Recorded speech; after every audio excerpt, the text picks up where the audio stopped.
J'aimerais vous partager mon parcours de résilience à présent. Je me présente, Anne de Marquessac. J'ai 51 ans. J'habite dans Morbihan, près du golfe Morbihan, avec ma sœur, dans la maison familiale, avec nos 2 chattes, depuis 2006.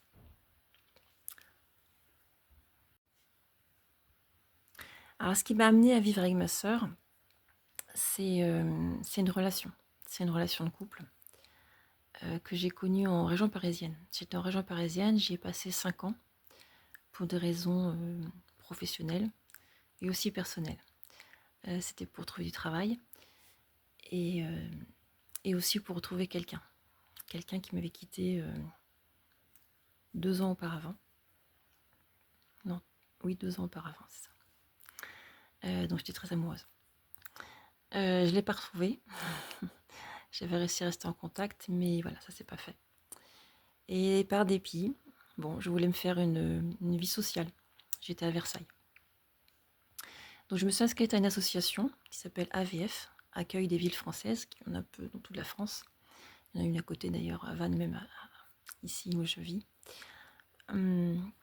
Et ça accueille les nouveaux arrivants. Et là, j'ai fait partie d'un groupe, les jeunes actifs. Donc la plupart évidemment des célibataires entre 25 et 35 ans. Et à cette occasion, l'hôtel de ville a organisé un cocktail pour accueillir les personnes. Et c'est comme ça que je l'ai rencontré. Alors je dois vous dire, ça n'a pas été le coup de foudre.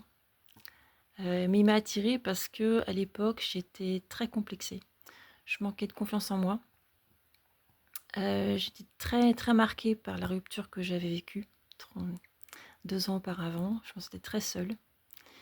Et en fait, je mettais plutôt l'accent sur ma vie sociale. Et je trouve que je le trouvais sympathique. Voilà, le courant passait bien, on discutait bien. Et donc voilà, on a entamé une relation. Seulement, ça faisait quoi 2 mois, 3 mois qu'on se connaissait. Il m'a invité chez lui et ça s'est pas vraiment passé normalement. On a une relation intime, mais on s'était juste embrassé, s'habillé. Il s'est vraiment jeté sur moi, quoi. Donc j'ai eu très très mal. J'étais choquée, j'étais sidérée, j'ai pas compris ce qui s'est passé. Et je suis restée comme ça, sidérée pendant très longtemps en fait. Lui-même a proposé qu'on fasse une pause. On a fait une pause de 15 jours. Ça tombait à l'époque de la Saint-Valentin, donc il m'a fait un cadeau. Il s'est jamais excusé. Il m'a fait penser que c'était moi le problème, que j'étais frigide, que j'aurais dû lui dire que ça faisait longtemps que j'avais pas eu de relation sexuelle. Et que j'avais pas connu, j'avais pas connu beaucoup d'hommes, voilà, que j'avais pas d'expérience. Donc voilà. Il a rejeté la faute sur moi. Et je savais pas où j'en étais à moi. J'avais pas envie de reprendre la relation. Elle avait à peine commencé que j'avais vraiment envie de la finir. En tout cas, m'en aller. Mais voilà, je me suis laissée convaincre. Il avait des arguments. Il était présent, il était à l'écoute et j'avais souvent eu besoin d'une présence et d'une écoute que j'ai pas toujours eu, ou rarement. J'ai plutôt été là pour les autres, mais donc voilà, il a refermé le piège, quoi. Le piège s'est refermé sur moi. Pendant des mois, eh bien, il a soufflé le chaud et le froid. Il se moquait de moi. Dès que j'avais un petit problème, petite douleur, mais non, c'est pas grave, mais non, t'as pas mal, mais non, t'exagères. J'exagérais toujours.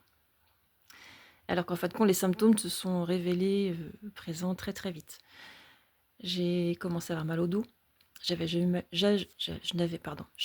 eu mal au dos. Je dansais beaucoup, donc j'étais assez souple, je faisais des étirements et de la danse tous les jours chez moi. Même depuis que j'avais arrêté les cours de danse. Parce que j'ai fait la danse classique, du modern jazz, j'ai aussi fait la salsa plus tard. Et donc je ne connaissais pas en fait des douleurs physiques comme ça. Des problèmes digestifs, des problèmes de transit. Voilà, quand on ne digère pas quelque chose, ça passe pas. Des tensions musculaires en sans arrêt. J'ai dû voir une kiné pour ça, un kiné. J'ai même été voir une psychologue à l'époque, sous son conseil. J'avais des gros problèmes psychologiques, donc il fallait que je voie quelqu'un. Alors j'ai été voir quelqu'un. À partir de là, j'ai fait tout ce qu'il me disait de faire. chose qui n'était pas dans mes habitudes. J'aime faire plaisir, je suis présente, je suis à l'écoute, mais voilà, j'ai quand même mon caractère et je fais les choses qui sont en rapport avec mes choix, mes décisions, mes envies. Et là, je me reconnaissais plus, je commençais déjà à plus me reconnaître. Mais je comprenais pas du tout ce qui se passait. J'ai même pas le mot agression sexuelle, viol ou emprise dans la tête. Ça se trouve, je sais même pas ce que c'était, quoi. Enfin, j'y pensais pas. Et peut-être qu'on en parlait beaucoup moins à l'époque, c'était en 2003. Donc voilà, les mois passent. Il va que je vous résume. J'essaie de vous raconter vraiment l'essentiel. Les mois passent. On arrive au mariage de ma meilleure amie, qui m'invite. Je lui avais fait part, ainsi qu'à ma sœur, que j'avais rencontré quelqu'un. Et j'ai regretté très vite de lui avoir dit. Alors évidemment, elle, prévenante, elle m'envoie une invitation à nos deux noms. Et donc, étant invitée, moi, par rigueur, par loyauté, voilà, par respect, j'en ai parlé, qui était invité, alors que j'avais pas du tout envie qu'il vienne avec moi. Mais j'ai quand même tardé à lui en parler. Elle m'a invité peut-être un mois avant. Elle a envoyé l'invitation assez tardivement. J'ai attendu 15 jours pour lui en parler. Je me dis, bon, 15 jours avant, il trouvera pas à se libérer. Il a d'abord allé. Il a dit, tu aurais dû me prévenir plus tôt. Maintenant, il faut que je m'arrange avec mon travail. Il travaillait à la poste, il était fonctionnaire à la poste. Il était facteur. Après, il était plutôt dans les livraisons. Et donc, il a comme réussi à poser ses jours, quoi. Moi aussi, j'ai pris un RTT le vendredi et le lundi pour avoir un long week-end. Parce que ça passe en Bretagne ici.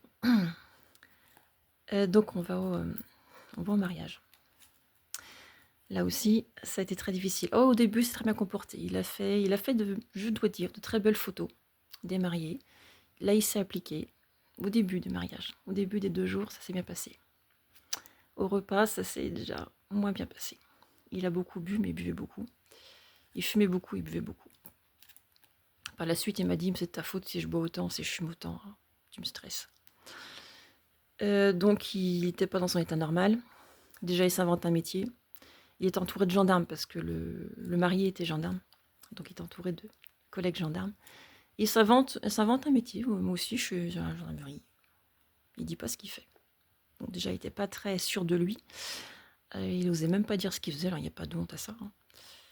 Et il m'a fichu la honte, je ne vous raconte pas. Alors, à la fin, on reconnaissait où il était, hein, à table. Il y en avait partout. Et puis, à la fin du repas, qu'est-ce qu'il me propose? Oh, bon, enfin, on va s'amuser un peu dans les toilettes. Donc, on va aller m'entraîner dans les toilettes. Bon, je ne raconte pas ce qui se passe. Mais bon, voilà. Obligé de le suivre, de le maîtriser, parce que là, il m'aurait foutu la honte. J'essaie d'être discrète, le plus discrète possible.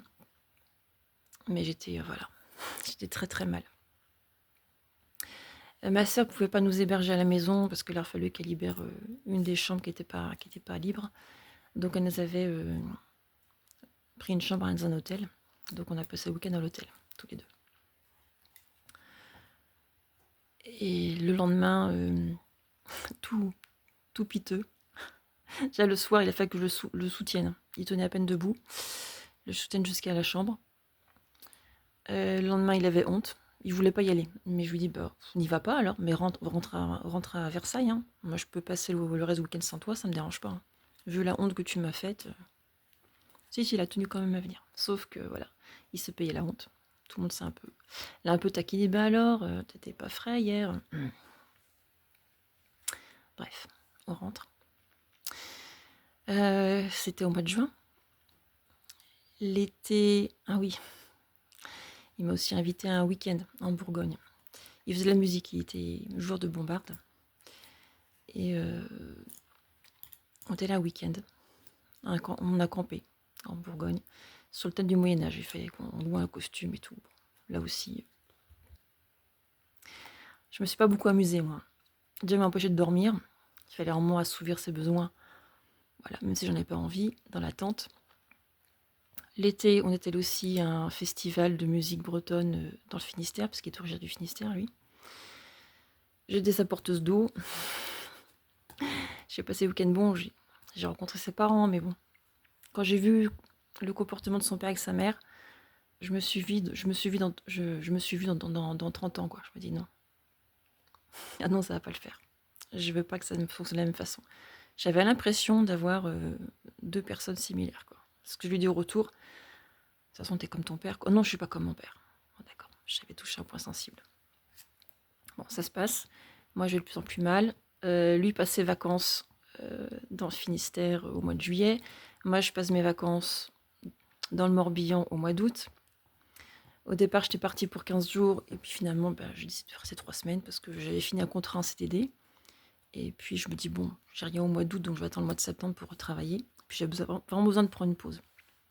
Il a mal pris. Quand je suis rentrée, il n'a pas voulu me voir. Il m'a pas accueilli bras ouverts. Ah bah non. J'avais osé prendre 3 semaines de vacances sans lui.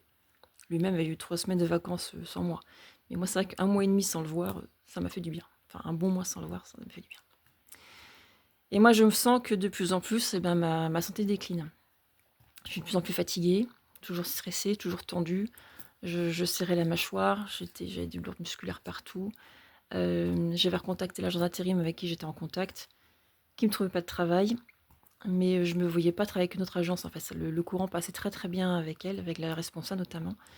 Et j'avais très bien travaillé avec elle, j'avais déjà fait plusieurs missions qui a débouché sur un CDD. Et je me voyais pas en fait chercher du travail, faire des lettres de motivation, ça j'arrive pas à me concentrer en fait. Mon cerveau répondait pas. Et bon, j'ai quand même cherché, mais le peu de rendez-vous que j'ai eu, j'arrivais pas à assurer quoi l'entretien. Donc j'obtenais pas de travail. Je suis restée comme ça de septembre 2003, donc après mes vacances, jusqu'en mars 2004. Je suis restée 6 mois sans travailler. Donc financièrement, ça commençait à être dur. Bon, j'ai vécu sur mon épargne, j'avais de l'épargne, ça fait à peu près 10 ans que j'épargnais. Mon épargne a fondu en un an. Parce que vu le prix des loyers, et j'avais en plus mon crédit voiture sur le dos, donc la moitié de mon salaire partait déjà dès le premier du mois. Il ne me restait plus grand-chose. Bon, ça passe. J'arrive à faire quelques missions intérim, tant bien que mal. Entre nous, ça va pas mieux. Les choses sont de plus en plus tendues, mais j'ai pris un peu le dessus quand même. Je suis plus ou moins en dépression. J'ai repris le poids de la bête. Quand j'ai recommencé à travailler, ça m'a fait du bien. De ne pas tourner en rond chez moi. Non, le pire, c'est que je passais beaucoup de temps avec lui. Comme il travaillait tôt le matin, il avait le reste de la journée, donc il fallait qu'il passe son temps avec moi. Moi, je dormais pas la nuit quand je dormais avec lui, ou autrement d'ailleurs, j'ai commencé aussi à avoir des insomnies. Je dormais très très mal. Donc je dormais pas la nuit, donc je dormais le matin. Donc à midi, quand il rentrait, il me retrouvait au lit, quoi. Et lui faisait une sieste avec moi. Une sieste, ou pas forcément une sieste d'ailleurs. Parce qu'il fallait aussi que je sois à disposition aussi. Hein. Ah bah toujours, c'est toujours ce... Comme lui voulait, quand il voulait, comme il voulait. Et moi j'avais appris, suite à la première fois où j'avais très mal, et puis la suite après je faisais vaginisme. Il arrivait même pas... Bon. J'étais contractée, et après en fait je sentais plus rien. Comme quoi le corps s'adapte. Heureusement ou malheureusement. En tout cas, physiquement je souffrais pas, mais psychologiquement et... Voilà, sur tous les autres plans, j'étais en souffrance. Hein. Mais j'ai continué comme ça. Plusieurs fois, j'ai voulu le quitter, mais j'avais toujours peur de ses réactions. Un jour, il m'a quand même fait peur parce que il m'a plaqué contre un mur en se frottant contre moi. Et puis j'étais choquée, quoi. Surtout que là, ça m'a rappelé quelque chose d'autre. Il me dit comme ça, mais je t'ai pas violée. Non, bon. Pas genre de chose que j'aime qu'on me fasse. Hein. Et je lui ai raconté d'ailleurs que la dernière fois que j'avais été plaquée contre un mur comme ça, c'était par mon moniteur de école quand j'avais 19 ans. Il est sympathisé avec moi, bon, ça se passait bien hein, avec son moniteur, mais il était quand même bizarre. Il avait des réflexions, des fois il me touchait le genou, bon je portais des jupes à l'époque. Après j'ai porté que des pantalons très souvent. Et, enfin il me draguait en fait quoi. Mais je le prenais pas au sérieux, je pensais pas qu'il allait jusqu'à l'agression quoi. Je riais jaune quoi. À l'époque, à 194, on savait pas se défendre. Il n'y a pas MeToo à l'époque. Donc je lui raconte cette histoire qui m'avait par la ruse entraîné au fond de l'auto-école pendant une leçon d'auto-école pour montrer le scooter de son fils. Et il me l'a montré hein, à l'accueil, oui. Sauf qu'il m'a entraîné derrière. Là, on s'entraînait pour le code. Et là, il me plaque contre le mur et il veut m'embrasser. Bon, je résiste. J'ai essayé de le repousser, j'y arrivais pas. Donc j'ai fini par céder. Donc il m'a embrassé, je lui ai rendu son baiser pour qu'il me fiche la paix. Et j'arrive enfin à le repousser et je pars. Je pars en courant. Je dis, je vais prendre sa voiture. C'était la fin de ma leçon de conduite. J'étais juste avant de rentrer chez moi. Je prends sa voiture, je l'enfonce quelque part, je l'emboutis quelque part, quoi. Je suis arrivée à la voiture. À peine arrivé à la portière, lui-même avait réussi à atteindre la voiture. Donc on est monté en même temps quasiment, donc j'ai pas pu faire ce que je voulais. J'avais tellement honte que je n'ai parlé à personne. Personne n'a jamais rien su. Ma famille n'a jamais rien su, mon père n'a pas su, ma soeur n'a pas su. Donc voilà, ça me rappelle déjà cette agression aussi quand j'avais 19 ans. Et c'était pas la seule. Et donc cette relation-là, dans 2004, avec celui-là, avec ce type-là, se poursuit. Mais alors, comment vous raconter ? C'était vexation, c'était réflexion un peu perfide. Quand on voyait ses amis ou sa famille, je faisais la potiche, je faisais la plante verte, parce que j'avais pas envie de participer. Enfin, je l'accompagnais partout, mais j'étais pas bien, quoi. Mais je m'en fichais de ce qu'on pensait de moi, en fait. J'avais pas l'intention de nouer des relations particulières avec son entourage, donc moi, tout ce que je voulais, c'était partir. Ou qu'il me quitte. Parce qu'il voulait me rendre jalouse. Il faisait exprès de me rendre jalouse. Enfin, il essayait, mais il n'arrivait pas, en fait. Et ça l'énervait, d'ailleurs, que je sois pas jalouse. Mais je lui ai dit très, très rapidement, mais tu sais que je suis pas amoureuse de toi, je t'aime pas. Donc ça m'embêtait, hein. Mais bon, je pense qu'il m'a trompée plus d'une fois. Les week-ends où il rentrait, il sortait sans moi, on se voyait la semaine, où il me disait rien, il me racontait pas ce qu'il faisait. Bon, là j'avais compris. Il me disait, tu sais, je rencontre des filles, toujours le sourire et tout, vraiment c'est pas comme toi, quoi, t'as vu la tête que t'as, on dirait Gollum. Et t'étais pas comme ça quand je t'ai rencontré. Et je lui dis, ah bon? Tiens, c'est bizarre, qu'est-ce qui s'est passé depuis qu'on s'est rencontrés? Ah oui, c'est vrai, je suis avec toi depuis. Ah ouais, j'étais éteinte, hein. À la fin de ma relation avec lui, j'avais l'impression d'avoir pris 10 ans. De ne pas avoir 30 ans, mais d'avoir 29, d'en avoir 40. Et donc voilà. À l'époque, on était entouré de relations d'AVF que j'ai rencontrées grâce à l'association Accueil des villes françaises. Et ça se passait assez bien. On avait un bon groupe d'amis. Plus mes amis que les siens d'ailleurs. Lui a son groupe de musiciens où ils aimaient boire, fumer, refaire le monde. Depuis, j'ai pas vu le monde changer, hein, c'est bizarre. Ah, je suis ironique, excusez-moi.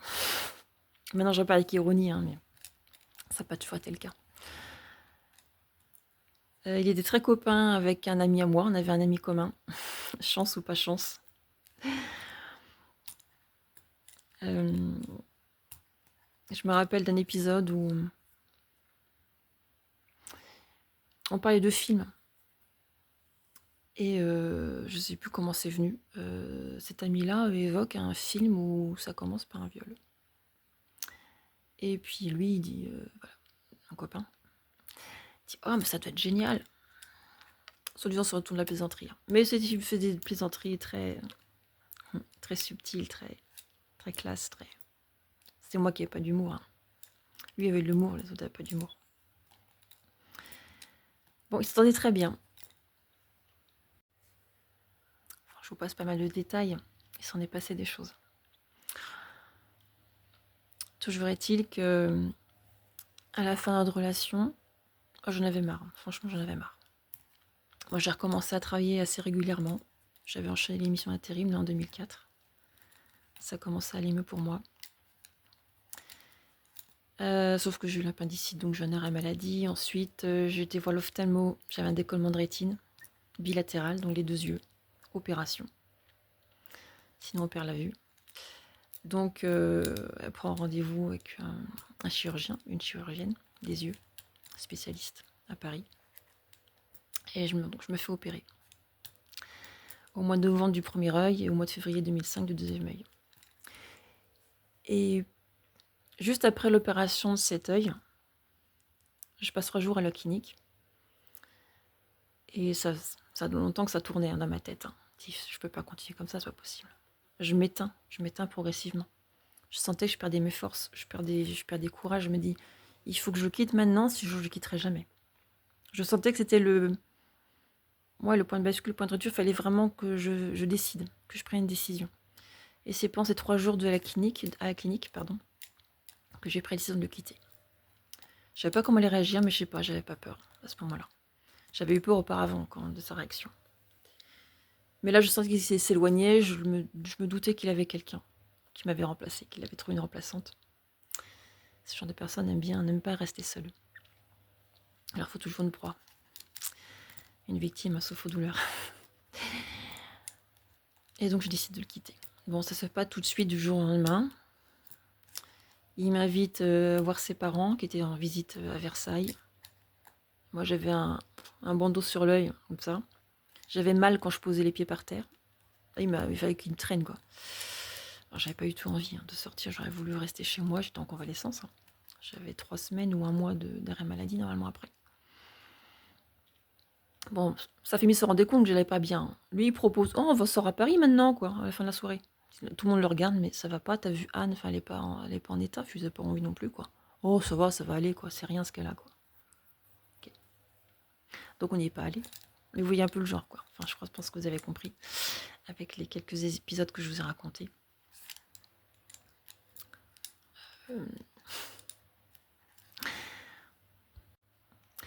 Ouais, c'est le début de convalescence, ça m'a donné l'occasion de remémorer un peu tout ce que je pouvais comme lui reprocher.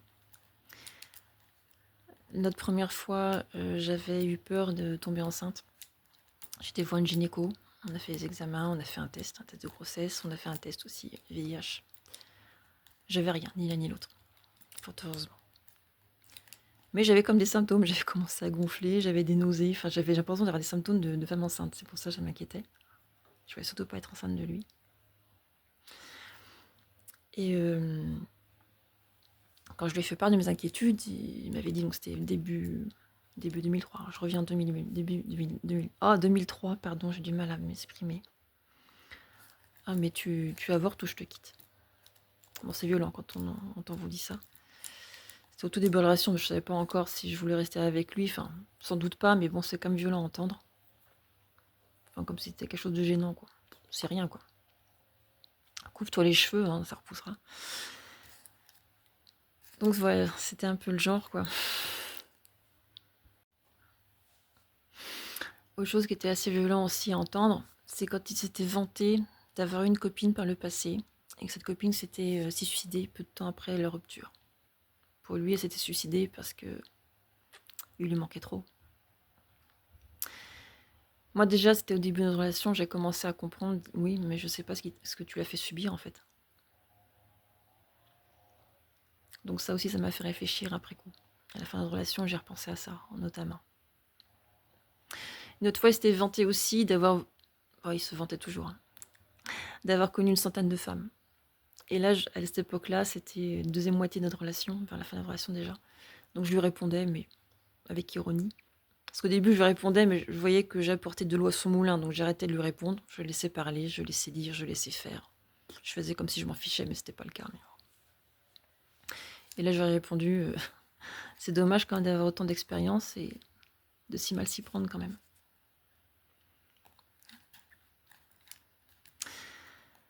Une autre fois aussi, notre agression. Je repense à ça. Les souvenirs me reviennent au fur et à mesure que je vous parle. Je suis obligée de faire des pauses hein, pour me remémorer, puis je veux pas que ce soit trop long non plus. Un jour, il m'a forcé à avoir une fellation. J'ai failli étouffer ce jour-là. Et je vous raconte pas le dégoût aussi. Mais j'avais été tellement dégoûtée qu'il m'a pas reproposé derrière, donc ça va. Une autre fois, il m'avait proposé la sodomie. Et je lui ai dit, bah non. Mais tout le monde fait ça. Non, pas moi, non. Heureusement. Il n'a pas essayé, il n'a pas insisté, il n'a pas reproposé. Ah, il aimait bien aussi avoir des relations dans des lieux insolites. Voilà. Donc là, j'ai même pas envie de raconter en fait. Enfin, pas toujours, voilà. L'intimité, bon, c'est pas nécessaire. Donc voilà, j'ai fait des choses, enfin, j'ai dû faire des choses. Ça restait plus ou moins discret, mais quand même, quoi. Il y avait toujours le risque d'être surpris. Enfin, une fois, c'était dans un saccage d'escalier, une fois dans le parc de Versailles, une fois, c'était ta voiture, enfin bref. je ne veux pas les détails. Donc on se quitte, je pense que là j'ai fait un peu le tour de notre relation. C'est déjà assez lourd à raconter, désolée. Et quand je le quitte, ben c'est la libération en fait. Mais presque du jour au lendemain, j'ai ressenti la libération. Parce qu'à l'époque, je prenais des cours de salsa. Heureusement, c'était vraiment ma parenthèse où je pouvais vraiment être moi-même, m'amuser, passer du bon temps. Mais c'est marrant parce que les danseurs et danseuses qui étaient avec moi, surtout les danseurs, ont noté la différence. Ils ne m'ont pas fait remarquer, mais leur attitude envers moi a changé. J'étais éteinte encore. Hein. Je m'amusais un peu, mais bon, j'étais toujours très fatiguée, très... Donc j'étais toujours très fatiguée, très stressée, comme je disais. Donc j'ai commencé à être invitée un peu. C'est comme ça qu'a commencé à amorcer l'année où je me suis un peu libérée. J'acceptais des invitations, mais il ne se passait rien. Ils m'invitaient à déjeuner, à dîner, au restaurant, à faire une promenade. On a passé de bons moments hein, avec des joueurs, donc des danseurs de salsa. Et puis dans le groupe aussi AVF. C'était une personne qui s'intéressait à moi. Donc je commençais à retrouver de la lumière. Donc du coup, je recommençais à attirer un peu des hommes à moi. Mais je ne cherchais pas à avoir une relation, ça ne m'intéressait pas. Je voulais rester seule. Et je voulais surtout pas avoir de contact physique. Mais c'était pas pour me moquer d'eux, hein. C'était pas, je me suis pas amusée d'eux, mais ils ont compris que le courant passait pas. Et voilà, ça s'est passé très très bien. On se voyait une fois, 2 fois et pas plus. On se contactait pas et ils comprenaient que voilà, ça collait pas. Donc l'année 2005 passe comme ça. Je me fais opérer du deuxième œil en février. Je fais mon anniversaire, mes 30 ans. J'invite tout le monde. Donc on était 12 dans mon appartement. J'ai vraiment été ravie d'organiser cet anniversaire-là. J'avais pas organisé mon anniversaire depuis mes 19 ans, l'année de mon bac. Et donc ça s'est bien passé. Ça, c'était une bonne chose. J'ai galéré à retrouver du travail. J'ai retravaillé J'avais travaillé jusqu'en août 2004 et j'ai retravaillé qu'en septembre 2005. Je suis restée 1 an au chômage. J'ai alterné arrêt maladie, chômage. Donc je galérais financièrement. J'avais plus que 80 € pour manger par mois. J'étais à découvert du 15 du mois. Mon épargne avait fondu comme neige au soleil. J'avais plus d'épargne. Donc financièrement, c'était galère, c'était très stressant. Bon, je commençais à sortir un peu plus par contre. J'essaie de pas trop dépenser d'argent, mais je avais une vie sociale parce qu'à me tourner en rond chez moi, j'en pouvais plus quoi. J'aurais déprimé. Donc je prenais toujours mes cours de salsa qui me coûtaient pas très cher parce que c'était un tarif associatif. J'ai même pris des cours d'anglais aussi pour améliorer mon anglais pour mon travail. J'étais à l'époque assistante administrative, mais j'ai une formation d'assistante de direction. J'ai fait un BTS quand j'avais entre mes 22 et mes 24 ans. Et donc voilà, j'ai galéré financièrement, matériellement, au niveau de la santé, mais ça allait mieux. Au niveau de vie sociale, voilà, je recommençais un peu à rayonner, quoi. Et puis après, j'ai retrouvé des missions intérim fin 2005. Et lui revient. C'est notre ami commun qui a voulu nous rapprocher parce qu'il voulait pas être divisé entre nous deux. Il dit c'est bête, vous êtes séparés, mais je fais ami avec vous deux, je fais comment? Oui, mais je suis désolée. Donc on se retrouve, là on s'est rencontrés au cocktail, qui avait lieu tous les ans. C'était la mairie de Versailles qui organisait ça pour l'association. On se retrouve, donc il fait comme si de rien n'était. Moi aussi je fais comme si de rien n'était. Hein. Devant tout le monde, j'avais pas tapé un scandale. Je sais me tenir en société. Donc voilà, on fait courtois. Et pour cet ami-là, c'était ok, quoi. Ça avait redémarré, quoi. Non, pas du tout. Moi, je voulais pas.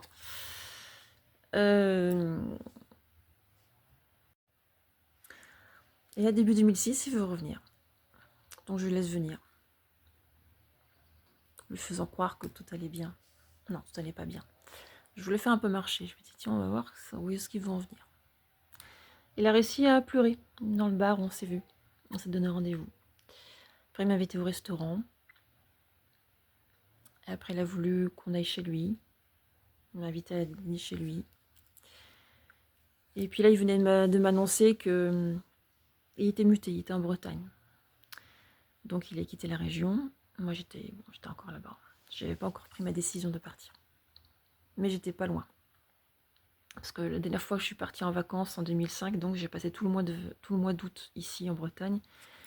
Et le retour en région parisienne était très dur. Sur la route, dans ma voiture, sur l'autoroute, j'avais du mal. J'allais à reculons. Donc je savais que je n'allais pas rester très longtemps. Toujours est-il, bon, j'accepte qu'on ait un rapport. Juste pour une sorte d'adieu. C'est pour le faire marcher. C'était pas une très bonne idée de manipuler un manipulateur. Un temps se passe un peu. Il m'annonce dans son déménagement, sa mutation. Je ne sais plus en quelles circonstances, mais je commence déjà à avoir la mémoire qui flanche à cause du trauma. Je l'invite chez moi pour lui rendre l'invitation. Puis il insiste pour avoir une relation. Bon, je consens, mais sous condition, tu mets un préservatif. Monsieur, ni une ni deux, il n'accepte pas, donc il se jette sur moi, comme la première fois. Là, bizarrement, c'est passé comme la première fois, 3 ans auparavant. Et là, j'ai vraiment cru, je vous assure, j'ai vraiment cru ma dernière arrivée. Il m'avait bloqué les bras et les jambes et il m'écrasait de tout son poids. J'ai attendu que ça passe, j'ai vraiment comme si je crucifiais, quoi. J'attends que ça se passe. Quand ça a été fini, j'étais comme un zombie. Je me rappelle avoir pensé à mes parents, à ma soeur, puis à mon ex, que j'aimais encore. Je leur ai demandé pardon, comme c'était de ma faute. J'avais tellement honte de ce qui m'arrivait. Et j'ai cru que mon cœur allait lâcher. Tellement j'ai eu peur et je comprenais pas ce qui se passait. Et la seule chose qui m'est venue à l'esprit quand je me suis relevée, c'est qu'il n'a pas encore respecté mon choix. Alors j'ai pris une douche, chose à ne pas faire. J'ai fait la vaisselle, je voulais nettoyer, ranger. Je voulais effacer toute trace de lui. Il était encore là. Il était assis par terre à fumer sa cigarette devant la télé. Et puis j'ai dit, t'es toujours là? Ah, tu veux que j'en aille? Je crois que t'en avais envie. Bon, d'accord, ok, je m'en vais, quoi. Le lendemain, il m'invite à un vide-grenier, bien sûr. Moi, j'ai passé toute la nuit à cogiter, pas à dormir, à me demander ce qui s'était passé. Et lui, le lendemain, il m'invite. Un vide-grenier. Ça se passe comme si rien n'était. On rencontre une amie commune qui croit qu'on est à nouveau ensemble. Je sais pas où est-ce qu'elle a vu ça. Je sais pas sur ma tête comment ça pouvait se voir qu'on était ensemble. Je sais pas ce qu'elle s'est imaginé. J'étais choquée de me dire, ah, vous êtes mignon, toi. Enfin bref. Alors comment mon obsession, c'était de trouver une pharmacie de garde parce que j'étais vraiment dans un moment de mon cycle où je risquais d'être enceinte, donc je voulais une contraception d'urgence. Donc j'ai pas trouvé, ils en étaient dimanche. J'ai attendu le lundi quand je suis partie au travail, comme si de rien n'était. Comme j'ai toujours fait dans ma vie auparavant, je vous expliquerai un peu plus tard. Donc je trouve une pharmacie entre midi et 2. Je suis vraiment comme un zombie. Hein. Là, je suis en pilotage automatique. Je sais pas comment je tiens debout. Je réalise pas ce qui s'est passé. C'était comme si c'était un mauvais rêve. Bon, les choses se passent comme ça. Faut être sûr qu'il m'avait dit la vérité au mois de juillet. Je viens vérifier quand même le jour de son déménagement, qu'il déménage vraiment. Il m'invite à boire un coca sur le sol de son appart, de son salon vidé. Je vois son père et son frère étaient venus l'aider à déménager. Donc comme ça, j'étais assurée qu'il déménageait vraiment. Et puis, comme il était muté à Perros-Guirec, dans les Côtes d'Armor, il m'invite à passer un week-end. Alors moi, c'est très bizarre. Là, après coup, maintenant, j'ai compris que j'étais à nouveau sous emprise. J'ai accepté. En fait, je voulais voir jusqu'où il pouvait aller, s'il se rendait compte de ce qui s'était passé, s'il allait s'excuser, me demander pardon, s'il allait changer. En fait, je me sentais aussi prise au piège. Je me dis, ça recommence, je ne sais pas comment m'en défaire, en fait. J'ai l'impression que je ne pourrais jamais m'en défaire de ce type-là. Donc, on passe un week-end. On a à nouveau des relations intimes. Donc, ça a été très, très pénible. C'était pas violent, mais voilà. J'avais pas du tout envie. Avec lui, voilà, je faisais comme si, mais bon. Enfin, le week-end se passe. Et puis, entre-temps, j'avais décidé, en fait, de rentrer en Bretagne. J'étais en intérim, donc j'ai pu aller jusqu'à la fin de ma mission intérim. J'ai rendu les clés de mon appartement et puis je suis revenue ici. Je vous la fais courte, hein, parce que ça fait déjà une bonne demi-heure déjà que je vous raconte cette histoire, mais c'est important que je raconte parce que c'est le cœur de... comment dire, le cœur, pas dire de mon... Enfin bref, c'est un sujet qui me tient très à cœur et j'aimerais aider les personnes qui ont été victimes de ce genre de violences psychologiques et sexuelles. Donc je rentre en Bretagne, chez ma sœur qui est aussi chez mes parents. Et c'est l'occasion de vous parler un peu de ma famille. J'ai perdu ma mère quand j'avais 13 ans, d'une rupture d'anévrisme, en tout cas on pourrait dire un AVC. Une nuit, mon père, elle et moi, on était à un mariage l'après-midi, et c'était plein de maux de tête, mais on ne s'est pas plus inquiété que ça parce qu'ils avaient eu un accident de voiture quand ma sœur était bébé, elle avait des problèmes de cervicale, donc elle avait souvent des évanouissements ou des maux de tête, des choses comme ça. Donc on ne s'est pas plus inquiété que ça. Le soir, on a même rigolé toutes les deux. Elle m'avait offert un jeu, un espèce de ballon entouré d'une plateforme, c'était à la mode à l'époque, c'était en 88, où je sautais. Il fallait coincer le ballon entre ses deux pieds, il fallait sauter. Je faisais dans un salon pendant papa regardait la télévision, on rigolait toutes les deux. Et cette nuit-là, excusez-moi, mon père est venu me réveiller en pleine nuit, me disant ta mère se sent mal, réveille-toi ma chérie, ta mère se sent mal. Ma sœur était absente, elle finit ses études, elle était pour devenir enseignante. Elle finit juste sa formation, elle était en voyage d'études avec sa promotion en Hollande. Donc elle était à l'étranger pour une semaine. Elle venait de partir. Et donc j'étais seule avec mon père. Et puis il m'a demandé, il a essayé de lui-même de lui faire un massage cardiaque. Je ne savais pas comment faire un massage cardiaque, hein. Lui non plus d'ailleurs. Moi j'y arrivais pas quoi. Il était en panique en fait. Après il dit bon c'est pas possible, pendant tout je fais le massage cardiaque, moi je vais appeler le SAMU. Et en fait non j'y arrivais pas, donc il m'a pris le relais et puis il dit bah toi appelle le SAMU. Et moi tellement paniquée, j'ai même pas pensé que c'était marqué sur le cadran du téléphone. Vous savez, à l'époque, c'est les gros téléphones à cadran. C'était écrit au milieu. Il me donne l'annuaire, paniqué. Je cherche dans l'annuaire, je trouve pas. Donc, ça, après, c'est lui qui a appelé, quoi. Le SAMU est arrivé, et puis bon, c'était déjà trop tard, en fait. Elle était déjà décédée. Et pendant que mon père raccompagne l'équipe du SAMU donc au rez-de-chaussée, parce qu'elle est morte dans leur lit. Et ben moi j'essaie de la ramener quoi, mais je sais que son corps refroidissait, donc je savais que c'était fini, mais je voulais y croire encore. Elle est parvenue et je savais que mon monde s'écroulait ce jour-là. On n'était pas forcément très proches, mais je savais que mon père et ma soeur c'est pas pareil quoi. Donc voilà, la première fois mon monde s'est écroulé. On a vécu comme ça pendant 12 ans. Mon père s'est pas remarié, il vivait très très mal ce veuvage. Et elle lui manquait énormément. Ils s'étaient connus 30 ans, ils ont été mariés 26 ans, ils ne se sont jamais quittés. Ils avaient eu du mal à nous avoir, ma sœur et moi. On a 9 ans d'écart. Ils avaient 18 ans d'écart. Il y avait une certaine différence d'âge entre eux. Donc c'était étrange que ce soit elle qui parte la première.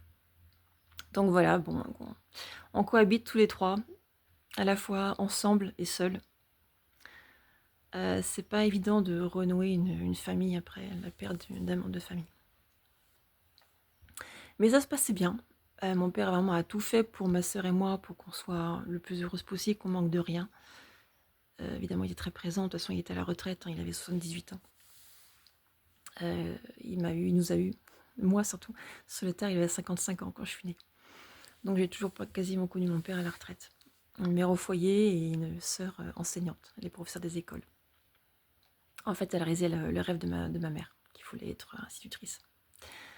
Qui n'a pas pu réaliser ce rêve, elle était sténodactylo. Et mes parents sont connus sur leur lieu de travail à la Marine nationale. Ils travaillaient pour la Marine nationale, tous les deux. Lui est électronicien et elle est sténodactylo. Et donc voilà, ça se passe. Mon adolescence était très solitaire. Je me sentais très différente parce que tout le monde avait ses parents. Moi, j'avais plus de mère. C'était difficile comme mes camarades parlaient de leur mère, leurs difficultés relationnelles. Bon, en moi-même, je disais, vous n'avez pas la chance que vous avez encore votre mère. Donc voilà, je me sentais différente, assez solitaire, une adolescente qui se réfugiait dans la lecture, l'écriture. J'écrivais dans un journal, j'écrivais des poèmes. Le chant, la danse, je faisais la danse. J'ai repris la danse parce que j'avais arrêté à cause d'une opération des pieds. J'avais fait de la danse classique en primaire, et puis au lycée, j'ai repris modern jazz. Donc ça faisait du bien. Je faisais ça tous les soirs avant de me coucher. Ça me libérait les tensions de la journée. Évidemment, mes résultats scolaires s'en sont ressentis. J'étais une très bonne élève, je suis devenue une élève très moyenne jusqu'au bac, et j'ai eu 10 de moyenne générale. Et puis je savais pas ce que je voulais faire de ma vie. Voilà. La fac, ça n'a pas marché. Le BTS, j'ai échoué mon BTS, donc en fait j'ai que mon baccalauréat. Dans ce temps-là, je passe mon permis de conduire, mais j'ai difficulté à le passer. Je le passe 4 fois avec une école de conduite, avec le moniteur d'école qui m'a agressée. À 8 ans, j'ai été agressée sexuellement aussi, j'ai eu des attouchements. Le jour de ma première communion, avec le fils de 14 ans d'un couple d'amis à mes parents n'ont jamais rien su, évidemment. Ils ne se doutaient pas de ce qui s'était passé. Donc j'ai eu beaucoup de secrets, j'ai gardé beaucoup de choses pour moi pendant très longtemps, et tout m'est revenu en mémoire avec cette relation que j'ai eue à Versailles pendant 2 ans. Ça a duré 22 mois.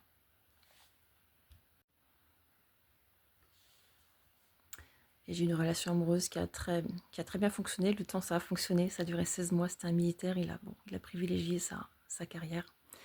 Il m'a quittée. Je venais d'échouer mon BTS. Donc là, j'avais 24 ans. Mon père est tombé malade. Il avait une tumeur à l'œsophage. Bon, il est mort 1 an après. Donc j'ai enchaîné, quoi. Échec au BTS. Dans l'année, j'avais une mononucléose. Donc j'ai raté mon année en partie pour ça. J'avais des matières où j'étais pas très bonne, notamment en bureautique, en gestion. C'était un BTS assistant de direction. Et les matières professionnelles, c'est pas là où je brillais. Matière générale, ça allait. Mais... Donc j'ai enchaîné échec, BTS, rupture, deuil, et puis agression l'année suivante, un viseur de discothèque. J'étais allée en discothèque avec une amie suite à la mort de mon père. Là, on est en 2001. Et je voulais oublier, me changer les idées. J'ai un videur de discothèque qui s'approche de moi, qui me dirait qu'il m'a offert un verre, un deuxième verre. C'est pas que j'étais pas ivre, mais je sentais qu'il y avait quelque chose qui n'allait pas. Je commençais à me sentir mal. Il me fait sortir. Il m'invite à l'attendre dans sa voiture le temps de la fermeture de la discothèque. Ma copine, me voyant pas revenir et sachant que j'étais partie avec lui, s'est pas inquiétée. Elle est partie sans moi, elle était venue avec sa voiture. Donc il a voulu me ramener à ma voiture que j'avais laissée une ville à côté. Et j'étais pas en état de conduire. Donc la nuit se passe, on passe la nuit ensemble. Il m'invite On passe la nuit à l'hôtel. Bon. Il essaie d'avoir une relation. Bon, ça marche pas, mais bon. De toute façon, j'étais droguée, j'étais vraiment une marionnette. Ce soir-là, je comprenais pas ce qui m'arrivait. Et le lendemain, ma copine, ça va, t'as passé une bonne soirée? Je dis oui, très bien. Je lui ai raconté ce qui passait, elle s'est pas rendu compte en fait de ce qui est arrivé. Ma soeur l'a jamais su non plus. J'ai jamais dit ça à personne. Enfin, la première personne à qui j'ai confié ces agressions, donc quand j'avais 8 ans, quand j'avais 19 ans et 26 ans, c'était avec cette relation-là. Avec le type qui m'a... Voilà, et qui j'étais sous emprise. Voilà, c'est ces événements qui m'ont fait me sentir très très seule. Bon, mon échec professionnel, mon échec sentimental, la perte de mon père, mes amis faisaient leur vie, vie professionnelle, vie sentimentale, on se voyait très très peu, on se sentait très très seul, on me dit qu'être seule. Je ne trouvais pas de travail en Bretagne, j'ai trouvé en région parisienne et hop, je suis partie, quoi. Donc les choses se sont enchaînées, quoi, juste avant de le connaître. J'étais déjà assez fragilisée, j'étais pas en dépression, mais je tenais bon, j'avançais, je mettais la poussière sous le tapis comme j'ai toujours fait. Je faisais comme si de rien n'était. De toute façon, je pouvais en parler à personne pour m'écouter. Il fallait que je protège mon père parce qu'il était pas bien, ma soeur elle était pas bien, mes amis ils avaient toujours des problèmes, j'étais leur confidente. Donc voilà, je me suis toujours sentie très seule. Donc à mon retour ici, eh bien, j'avais envie de tout changer. Vraiment, vraiment tout changer. Professionnellement, personnellement, je savais pas exactement ce que je voulais faire, hein. Donc j'étais dans le secrétariat, l'administratif, ça me plaisait pas du tout. J'avais fait ça par défaut. J'avais pensé à une époque être écrivain, être journaliste, psychologue, danseuse, décoratrice d'intérieur, enfin tout sauf secrétaire. Je voulais aussi travailler dans l'international, j'aimais bien les langues, même si j'avais un niveau très moyen en langue. Donc j'avais pas un niveau suffisant pour travailler, faire du commerce international par exemple. Bon, j'ai travaillé dans une entreprise de commerce avec l'Italie un peu. J'ai pratiqué un peu l'italien en entreprise. Donc voilà, au niveau professionnel ça n'allait pas, au niveau sentimental ça n'allait pas. J'avais vraiment besoin de me retrouver, mais je ne sais pas comment. Et puis j'étais vraiment traumatisée en fait. Je ne comprenais pas ce qui m'arrivait. J'essayais de rencontrer d'autres hommes, mais ça ne fonctionnait pas. J'ai l'impression de rencontrer que des hommes qui n'étaient intéressés que par une seule chose. Moi, c'est pas ça que je voulais. Mes amis faisaient leur vie, on s'est retrouvés. Bon, on s'est revus. Mais ma soeur, on s'est revus, mais dans un premier temps, on n'était pas forcément plus proches qu'avant. Donc j'ai changé de mes habitudes. J'ai pas retravaillé tout de suite. J'ai pris j'ai pris un contrat de VDI pour vendre des produits nutritionnels.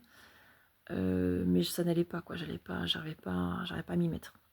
Par contre, j'aimais bien les relations avec les distributeurs, participer à des séminaires en région, nationale, même en Europe. J'ai voyagé. C'était sympa. C'était sympa cette ambiance. C'était très, très convivial, très, très joyeuse, très positive. Comme c'était une société américaine, c'était vraiment un peu à l'américaine. Et hop, on y va, quoi. Go, go, go. Ça me changeait. Et puis, de toute façon, je ne voulais plus être dans le salariat. Ça m'a jamais convenu. Ma carrière a été courte. J'ai travaillé que 5 ans dans le salariat, mais voilà. Donc là, j'ai été 5 ans là-dedans. Je suis restée en contact avec mon agresseur. Malheureusement, j'ai pas réussi à couper le contact. On s'est revu quelques fois, tantôt chez lui à Perros-Guirec et tantôt ici. Même s'il est venu qu'une seule fois à la maison pour prendre un café, mais c'est tout. Il avait une copine dans la région, mais il faisait comme s'il n'y avait personne. Donc en fait, voilà, ça ne le dérangeait pas de la tromper avec moi. Enfin, je l'ai su après, qu'il était avec quelqu'un. Et quand tu as téléphoné une fois qu'on était ensemble à boire un café en terrasse, lui rappelant que ça faisait 4 ans qu'ils étaient ensemble, j'ai fait le calcul, 4 ans. Mais il y a 4 ans, ils étaient ensemble à cette époque-là. Oui, mais ça n'allait plus entre nous. En fait, j'avais la confirmation des soupçons que j'avais à l'époque, 4 ans auparavant. Je m'en doutais qu'il avait rencontré quelqu'un, vu son attitude sympa, mais en même temps distante. Enfin, il ne s'intéressait plus à moi, quoi. Donc en fait, j'ai maintenu cette relation amicale et quand même avec des relations pendant 4 ans, de 2006 à 2010. Et un dernier rendez-vous, alors là, j'ai vu, c'était une révélation, je me dis, mais il me sort toujours le même film, en fait, le même disque. Il me sort toujours la même chose, ça se passe bien, on discute bien, d'un coup, hop, il me voit une petite pique. Il m'envoie un truc pour me faire réagir, pour me faire mal. Je dis, mais ça va pas, non, il est pas bien, quoi. Dis-toi, mon gars, je le laissais parler. On était encore dans le bar, dans le pub où on buvait un verre. Dis-toi, mon gars, tout en le regardant et l'écoutant, je me disais, c'est la dernière fois que je te vois, c'est la dernière fois que je te parle. On est sortis, on se dit au revoir.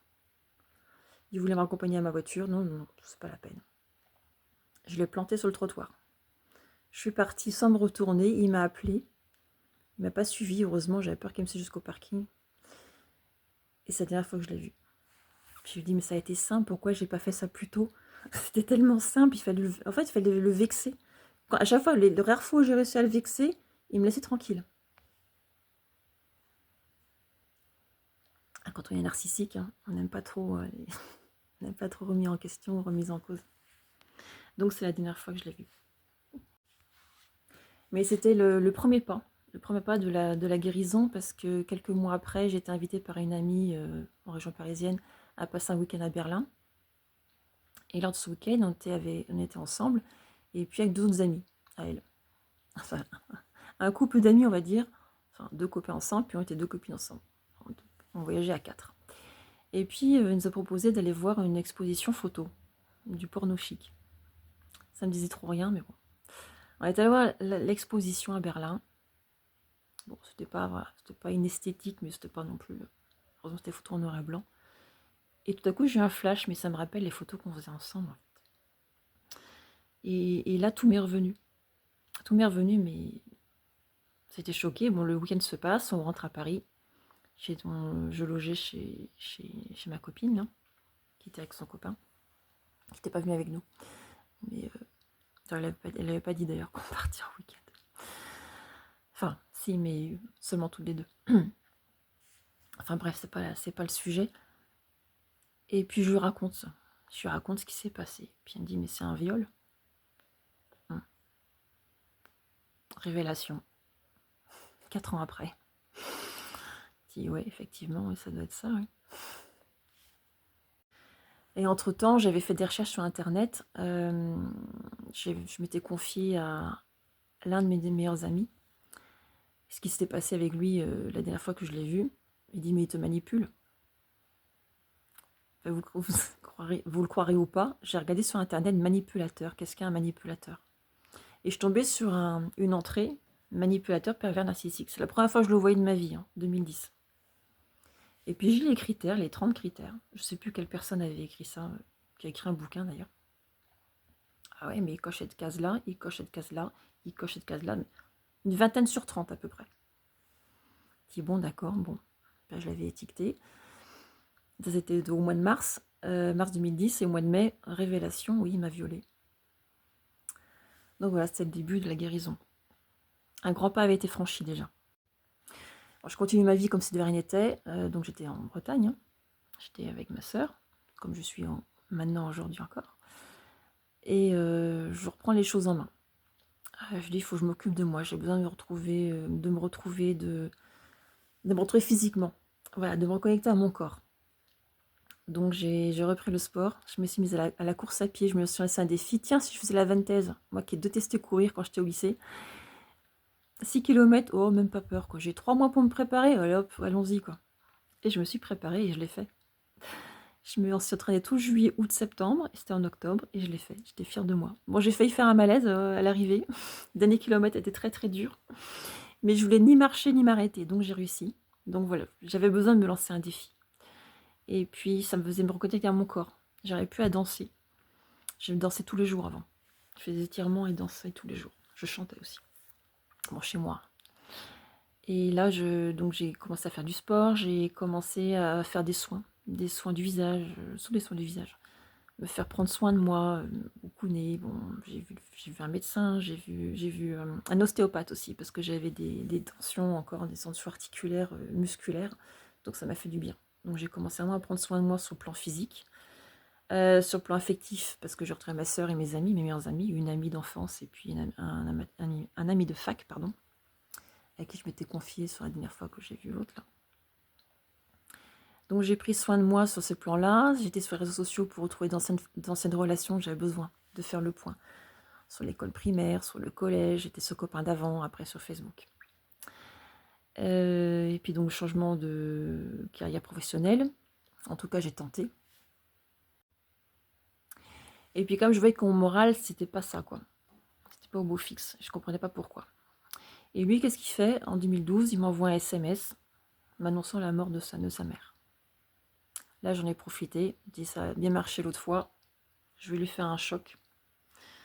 Je lui ai dit, mais qu'est-ce que tu veux que ça me fasse, quoi? Mais va te faire foutre, quoi. Je lui ai dit texto comme ça. Texto, ce qu'elle veut dire, c'était par SMS. Il dit, ouais, elle t'a accueilli chez elle, comment tu peux être aussi indifférent, tu vas finir toute seule. Ben, plus jamais recontacté. 2012. Ni une ni deux. Le jour même, je regarde sur Internet.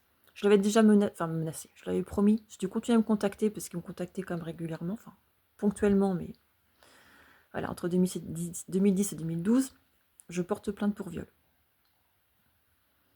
Et bien là, c'est ce que j'ai fait. J'ai appelé une association, j'ai trouvé une association sur Internet, pour savoir quelle est ta procédure, comment on s'y prenait, quoi. Je lui ai dit, il va jamais me lâcher, il va jamais comprendre, il va jamais admettre ce qu'il m'a fait, en fait. Ça va toujours continuer, je m'en débarrasserai jamais, quoi. Donc je savais pas ce que j'espérais, mais au moins mettre un terme à tout, quoi. Et donc j'ai été conseillée gratuitement par une assistante juridique. J'ai vu une psychologue aussi sur place.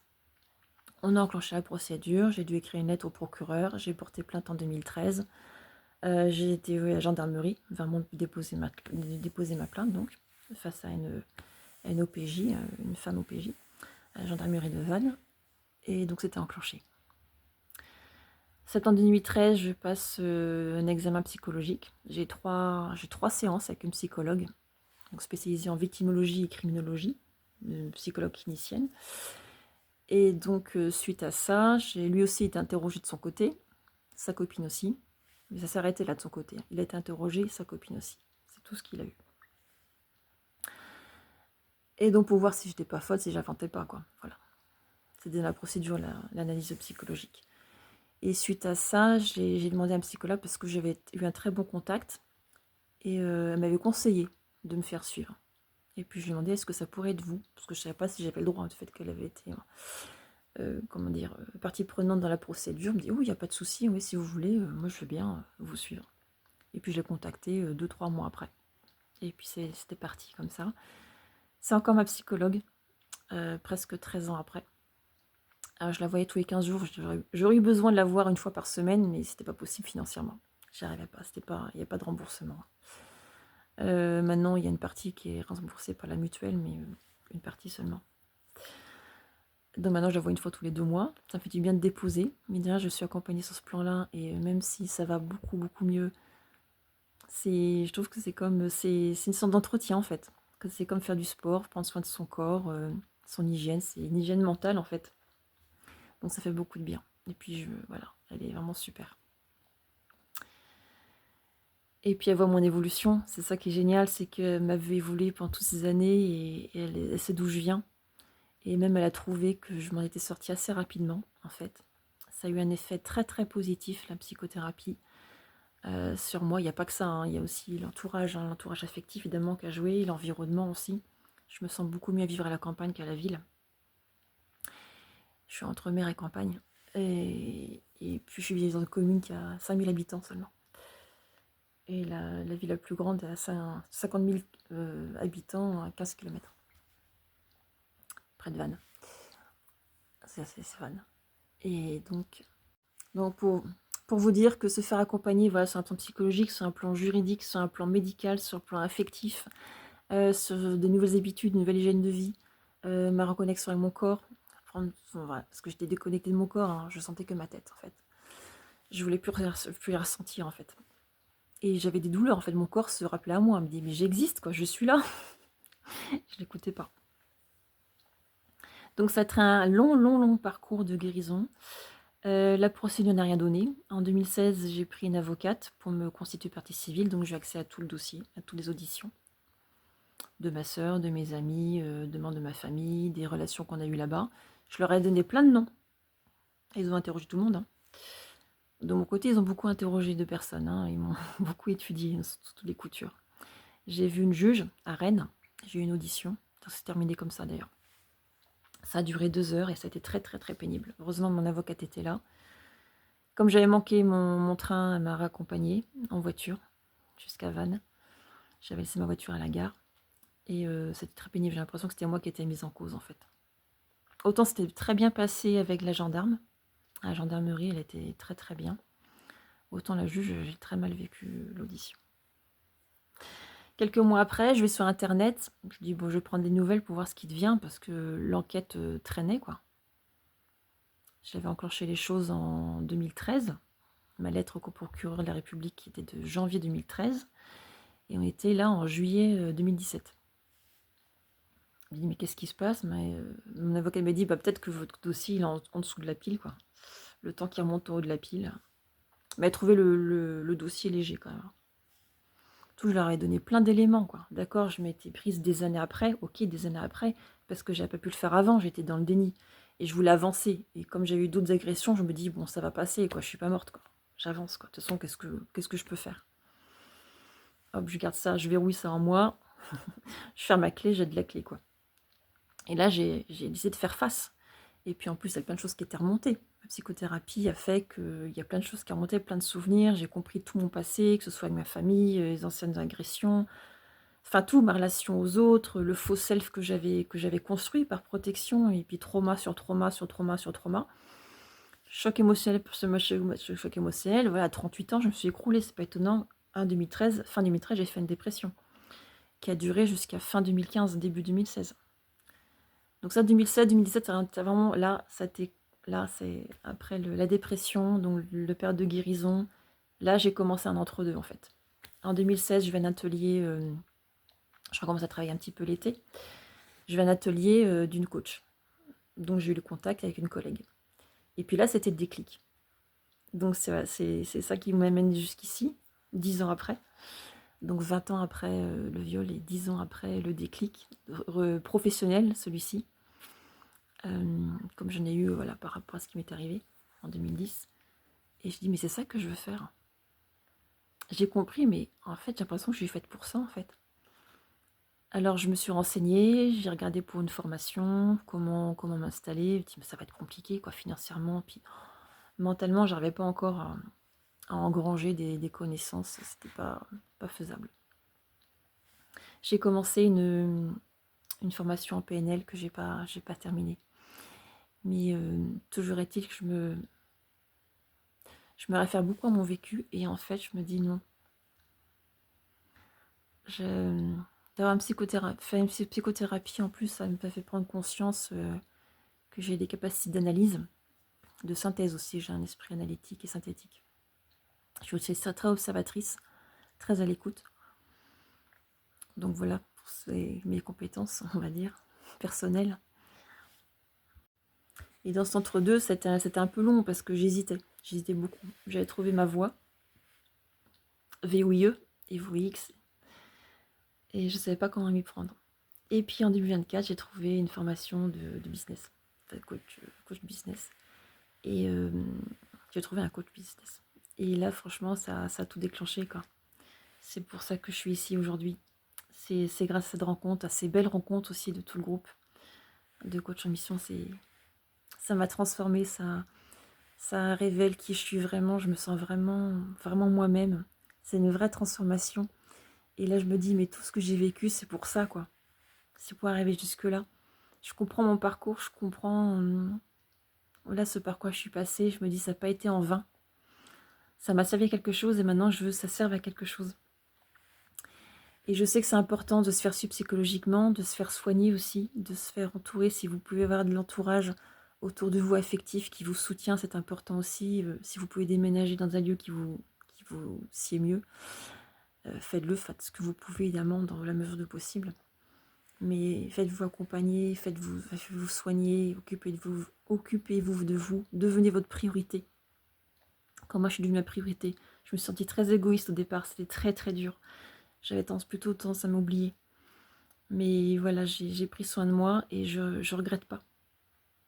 Ça valait la peine, et pour guérir, il faut prendre soin de soi, il faut prendre le temps. Il faut prendre de l'espace aussi. Il faut se créer un espace. Et c'est comme ça qu'on comprend des choses et qu'on se reconnecte à soi-même et qu'on peut vraiment avancer en fait. Et on redécouvre qui on est. Donc les pépites qui sont en nous en fait, les graines qui n'ont pas encore germé, qu'on n'a pas réussi à faire pousser encore.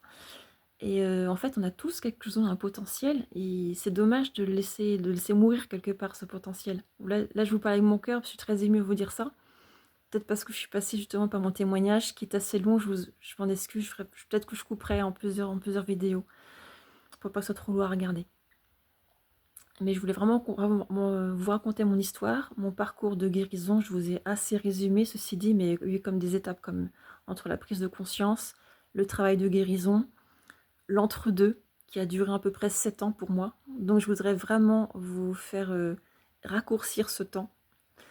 C'est pas en quelques mois de coaching où on résout tout, mais au moins me poser les bases, prendre conscience de là où vous en êtes, de ce que vous avez traversé, de qui vous êtes, et prendre conscience de ce que vous pouvez faire en fait, quelles sont vos ressources intérieures que vous avez développées par ces événements de vie douloureux, soit des épreuves de deuil, de rupture, d'agression sexuelle, de violences psychologiques, physiques, toutes sortes d'épreuves qui peuvent vraiment quelque part vous anéantir. Alors on tombe, mais en fait ce qui se relève en vous, Moi, j'ai pensé deux fois à mes jours.